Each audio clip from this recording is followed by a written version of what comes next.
Gue goosebump tuh langsung. Gila, gue happy banget sih ini. Cakep. Hai guys, balik lagi sama gue Yohanes Adijaya dan gue hari ini diminta oleh Will Ghost untuk datang ke dapurnya dan ngajarin kalian gimana caranya membuat hybrid sourdough.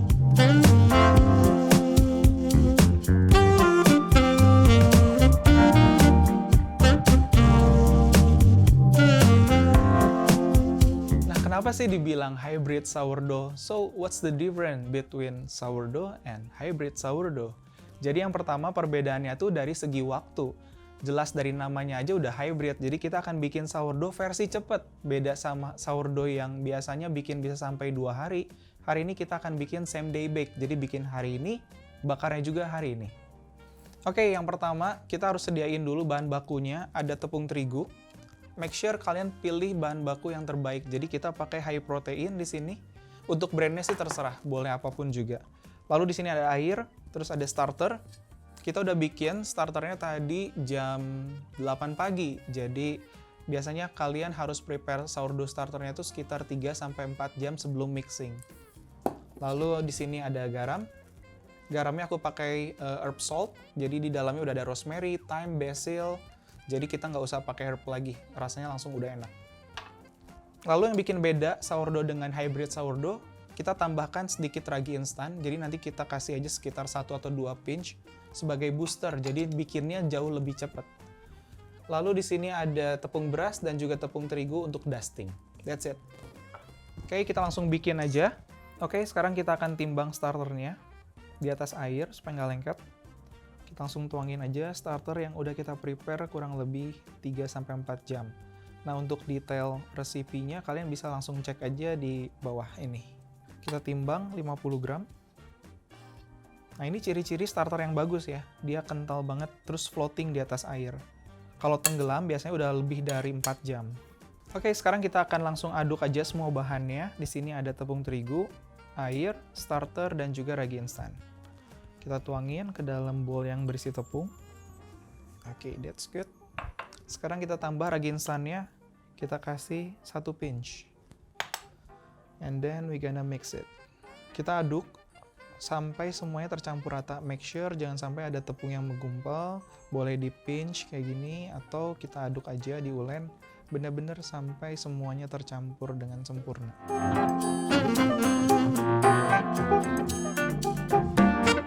Oke, pasti kalian banyak yang nanya nih, Chef, gimana cara bikin sourdough starternya? Nah, untuk bikin sourdough starter, kalian bisa langsung ikutan kelas gue di ragi.co.id. Tapi kalau misalnya pengen langsung bikin di rumah dengan cara yang lebih simple, kalian bisa langsung bikin sourdough starternya diganti dengan menggunakan pulley starter. Oke, sekarang kita akan membuat pulley starter. Gampang banget, di sini ada tepung terigu, high protein. Kita langsung timbang aja. 100 gram, pastiin pas ya. Di sini harus benar-benar exact. Oke, 100 gram. Lalu tambahin air sebanyak 100 gram juga. Jadi scale-nya 1:1 ya. Jangan lebih, jangan kurang. Raginya kita tambahin 1 pinch aja. Which is nggak ketimbang juga, it's okay, nggak apa-apa. Karena memang sedikit banget, lalu kita aduk rata dengan menggunakan sendok. Oke, sekarang kita akan istirahatkan starternya kurang lebih 8-12 jam di suhu ruang. Oke, make sure 8-12 jam di suhu ruang. Untuk detailnya, kalian bisa langsung cek aja di kolom deskripsi. Nah, ini udah beres. Kita bisa lihat langsung doughnya. Kalau kalian udah mix, udah kecampur rata kayak gini, doughnya, udah bisa langsung di rest dengan waktu kurang lebih 30 menit. Oke.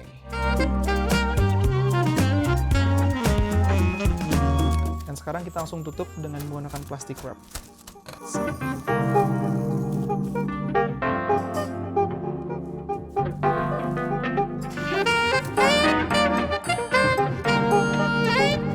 Oke, it's been 30 minutes. Saatnya kita tambahin garam. Oke, kita taburin garam di atasnya. Nah, hari ini aku pakai herb salt. Kalian bisa cek produknya di herbs.id. Itu aku buat sendiri, ada rosemary, thyme, basil, dan juga garlic di dalamnya. Terus kita tambahin 1 sendok makan air, lalu kita pinch.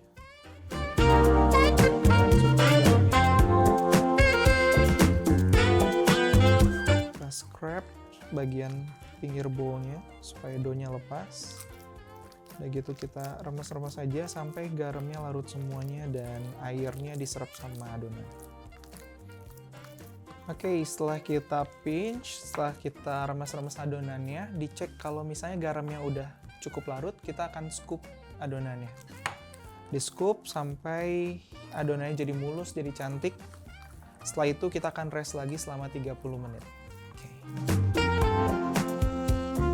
Oke, sekarang kita cover dengan plastik wrap, terus istirahatin lagi 30 menit. Yang kedua berarti ya, yang pertama kita istirahatkan itu namanya otolis atau proses penyerapan tepung terhadap air. Yang kedua setelah kita masukin garam, kita sebut sebagai bulk fermentation. Gitu. Taruh di dalam oven, udah gitu kita nonton drakor.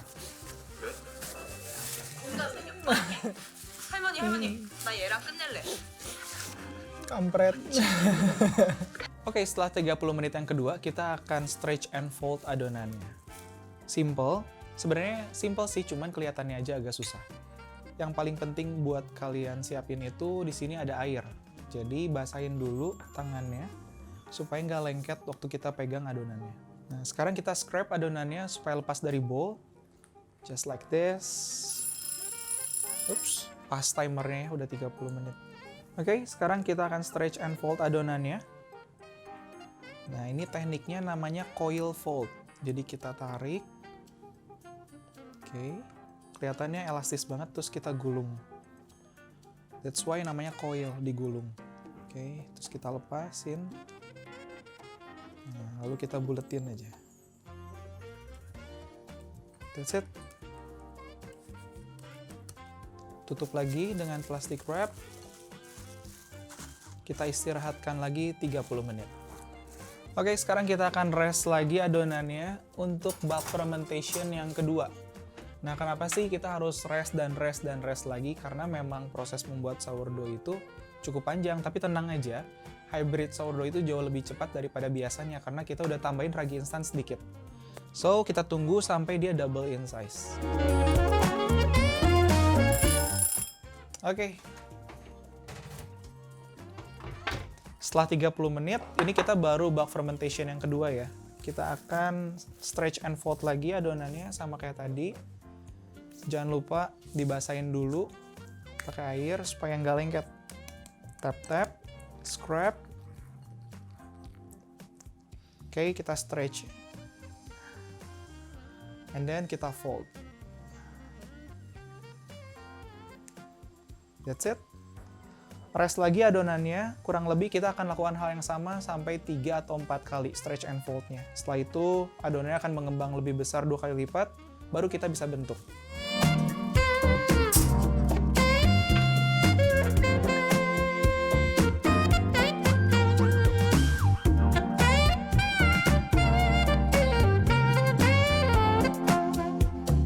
Nah, setelah 3-4 kali stretch and fold, kita bisa lihat langsung adonannya jauh lebih besar, double size. Ini tandanya kita udah siap untuk bentuk adonannya langsung. Di sini kita perlu tepung, dusting aja di atas meja langsung. Lalu kita keluarkan adonannya. Boleh dibantu sama air, kita scrap supaya nggak stick di tangan ya. Oke. Kasih sedikit tepung, dusting aja. Tangannya juga boleh. Saatnya kita bentuk adonannya. Sebenarnya banyak banget cara kita bentuk adonan sourdough ini, cuman kita belajar dari yang paling simple aja dulu. Ditarik, kita stretch dari kanan ke tengah. Oke, setelah itu dari kiri ke tengah. Terus kita pinch bagian sampingnya supaya nggak ngebuka ya. Oke, setelah itu kita langsung roll. Make sure di sini agak padat ya, supaya adonannya montok, kokoh. Ya, here we go. See? Lalu kita scrap. That's it. It looks pretty. Di sini boleh kita rapihin ya, bagian sampingnya. Kita pinch. Nah, bagian sini juga boleh. Kita pinch bagian satunya lagi. That's it. Nah, setelah itu kita akan siapkan tepung. Di sini ada tepung terigu. Kita kasih 1 sendok makan. Terus tepung beras 1 sendok makan juga. Diaduk rata. Ini bakalan kita pakai untuk dusting di atas baneton supaya nggak lengket.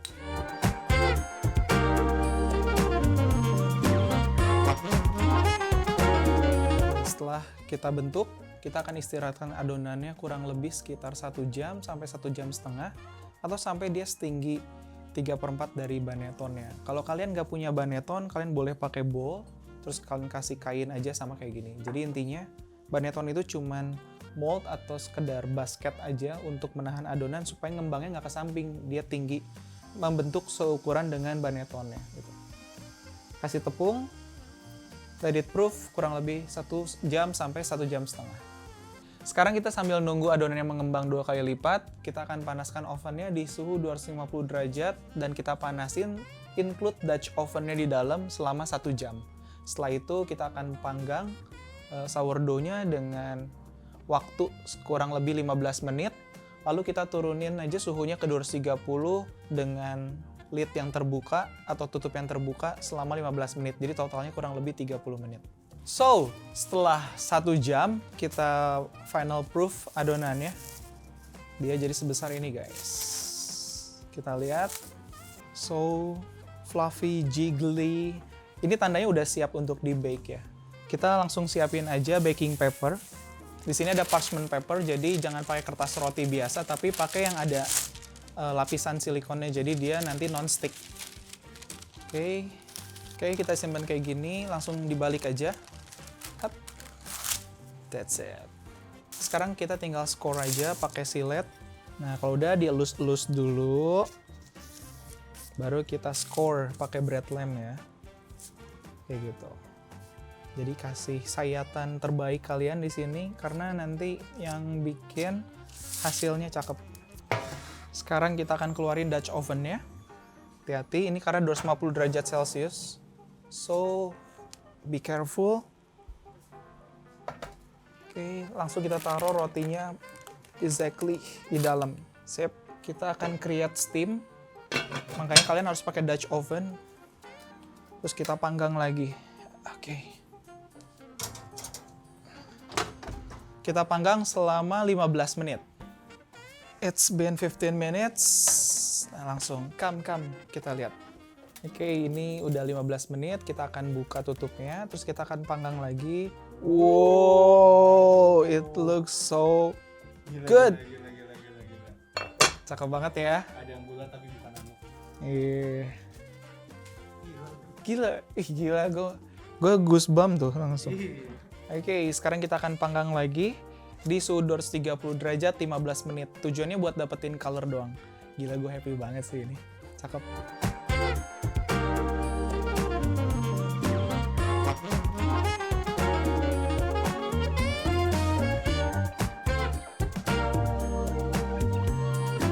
Alright, tada! This is hybrid sourdough. Gokil, keren banget. Ini nih yang bikin nagih bikin sourdough terus. Habis ini kalian semua cobain bikin di rumah sourdough masing-masing, udah gitu store ke Instagram gue ya @yohanesadijaya. Nah, ini saran yang terbaik sebenarnya setelah benar-benar matang, kita akan keluarin, tunggu dia dingin sampai kurang lebih 1 jam. Baru kalian store dalam misalnya plastic wrap atau plastic bag. Taruh di dalam chiller itu bisa up to 7 days kayak gitu. Tapi kalau misalnya di suhu ruang mungkin 3-4 hari lah. Oke, kita akan keluarin langsung.